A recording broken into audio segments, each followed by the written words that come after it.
Saudara calon wakil presiden Gibran Rakabuming Raka merespon soal permintaan jatah 5 kursi menteri dari Partai Golkar. Menurut Gibran, belum ada pembicaraan soal kabinet Prabowo Gibran. Gibran meminta semua pihak bersabar sambil menunggu pengumuman resmi KPU.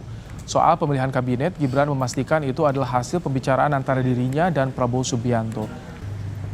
Soal apakah nanti Jokowi akan cawe-cawe, Gibran menegaskan tidak ada hal seperti itu. Untuk masalah menteri dan lain-lainnya nanti bisa dibicarakan lagi. Jokowi nanti akan juga ikut menyusun kabinet. Belum ada pembicaraan itu. Yang nyusun ya Pak Prabowo dong. Dan ikut andil untuk masih pertimbangan gitu. Belum ada pembicaraan ke sana. Kalau untuk masalah itu ya selama ini diskusinya dengan saya dan Pak Prabowo antara kami berdua.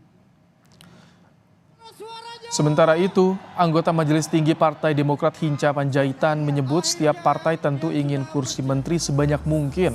Namun Demokrat memahami keterbatasan jumlah itu sehingga menyerahkan sepenuhnya pada diskusi antara Ketua Umum partainya dengan Prabowo Subianto.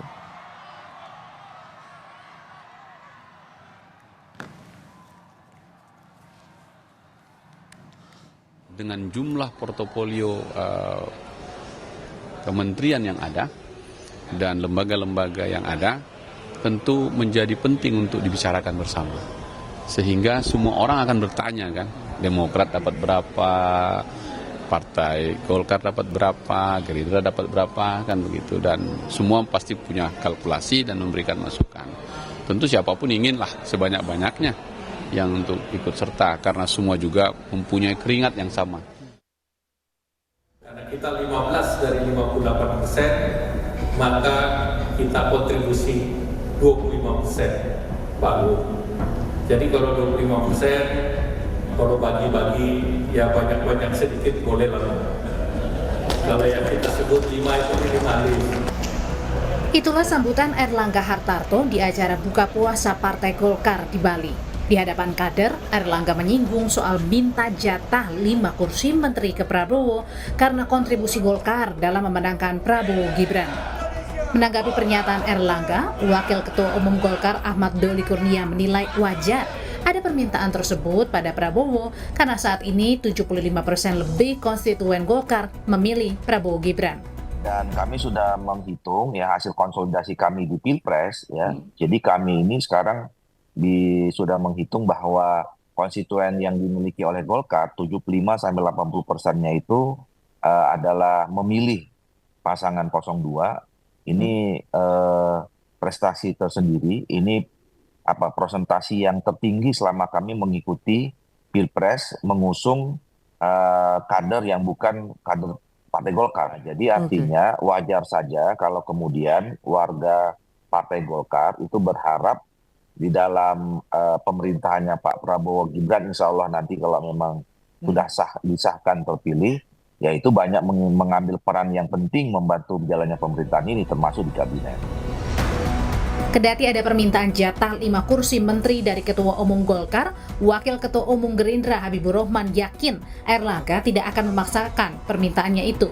Nanti beliau tidak akan mungkin memaksa ya Pak Prabowo misalnya atau teman-teman koalisi yang lain untuk menerima apa yang beliau sampaikan ya. Namanya aspirasi tentu boleh-boleh saja. Sementara pengamat politik Unpad Kunto Adiwibowo membaca pernyataan Erlangga ini sebagai apresiasi kepemimpinan Erlangga di Golkar dan jadi modal berharga untuk kembali mencalonkan jadi Ketua Umum Golkar. Mungkin itu sudah dianggap sebagai prestasi dan bisa jadi menjadi pendorong bagi Pak Erlangga untuk bisa jadi ketua umum berikutnya gitu. Jadi menurut saya memang ada beragam konteks ini Mas gitu kan. Konteks yang lain juga bisa diartikan bahwa Pak Erlangga ini sedang berusaha mengalihkan pembicaraan dari soal ketua umum Golkar ke jatah menteri di kabinetnya Pak Prabowo Gibran. Tapi kan bagi-bagi jatah kursi menteri lumrah dilakukan oleh presiden wakil presiden terpilih sebagai persiapan lanjutkan tongkat pemerintahan. Cepat atau lambat, jatah kursi menteri akan terjawab usai pengumuman resmi KPU terkait hasil pemilu rampung dibacakan. Tim Liputan Kompas TV.